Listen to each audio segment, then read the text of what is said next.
ദൈവത്തിന് സ്തുതി. പ്രഭാതകിരണത്തിലേക്ക് സ്നേഹവന്ദനം.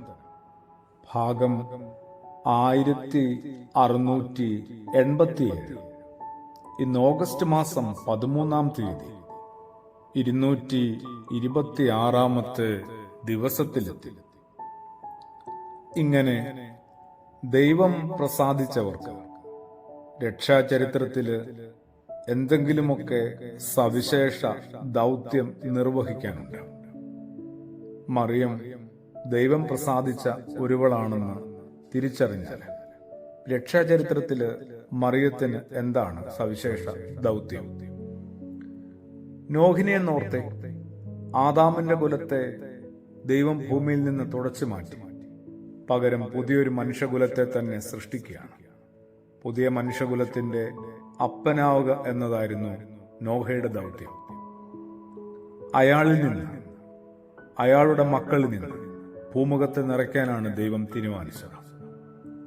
തെരഞ്ഞെടുക്കപ്പെട്ട ജനത്തിന്റെ പിതാവാകുക എന്ന സവിശേഷ ദൗത്യമാണ് ദൈവം പ്രസാദിച്ച അബ്രഹാമിന് കിട്ടിയത്. ദൈവത്തിന്റെ തെരഞ്ഞെടുക്കപ്പെട്ട ജനത്തെ ശത്രുക്കളിൽ നിന്ന് സംരക്ഷിക്കാനായി ഗിദെയോനെ ദൈവം കൃപ കൊണ്ട് നിറച്ചു. അങ്ങനെയാണ് വേദപുസ്തകത്തിന്റെ ചരിത്രത്തിൽ കൃപ ലഭിച്ച മനുഷ്യരെക്കുറിച്ചുള്ള ചില പരാമർശങ്ങൾ. മറിയത്തിനു രക്ഷകന് ജന്മം കൊടുക്കുവാനും അങ്ങനെ രക്ഷകന്റെ അമ്മയാകാനും ദൈവം മറിയത്തെ കൃപ കൊണ്ട് നിറയ്ക്കുകയാണ്. അവിടെ കൊണ്ട് തീർന്നില്ല. ആ രക്ഷകനെ അനുഗമിക്കുന്ന ശിഷ്യരിൽ ഒരുവളായിരിക്കാനും ഈ കൃപ ആവശ്യമാണ്. ഇതാണ് മറിയമെന്ന അമ്മയുടെ സവിശേഷ ദൗത്യം.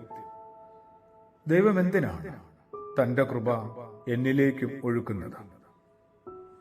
അല്ല, അങ്ങനെയൊന്ന് ഇതുവരെയും ആലോചിച്ചിട്ടില്ല.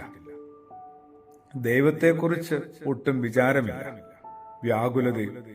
പിന്നല്ലേ ദൈവത്തിന്റെ കൃപയെക്കുറിച്ച്, പിന്നീടല്ലേ ദൈവം ഏൽപ്പിച്ചിരിക്കുന്ന ദൗത്യത്തെക്കുറിച്ച് ഒരു ഉത്ബോധം. എവിടെ, എങ്ങനെ ശരിയാകാനാണ്? പരിശുദ്ധ അമ്മ മറിയത്തിന്റെ സന്നിധിയിൽ ഒന്ന് മിണ്ടാവുന്നതാണ്, ഒന്ന് പറയാവുന്നതാണ്, ഒന്ന് അപേക്ഷിക്കാവുന്നതാണ്.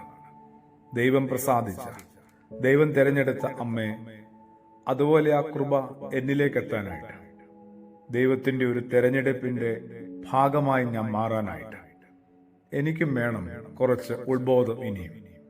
അങ്ങനെ ദൈവത്തെക്കുറിച്ചുള്ള വിചാരവും വ്യാകുലതയും ഉണ്ടാകാൻ, ദൈവ കൃപയെക്കുറിച്ച് ബോധവാനായിട്ട്, ആ ബോധത്തില് ദൈവമേൽപ്പിച്ച ദൗത്യങ്ങൾ ഏറ്റവും ഭംഗിയായി വിശ്വസ്തതയിൽ നിർവഹിക്കാനായിട്ട് പ്രാർത്ഥനയോടുകൂടി. ആമേൻ.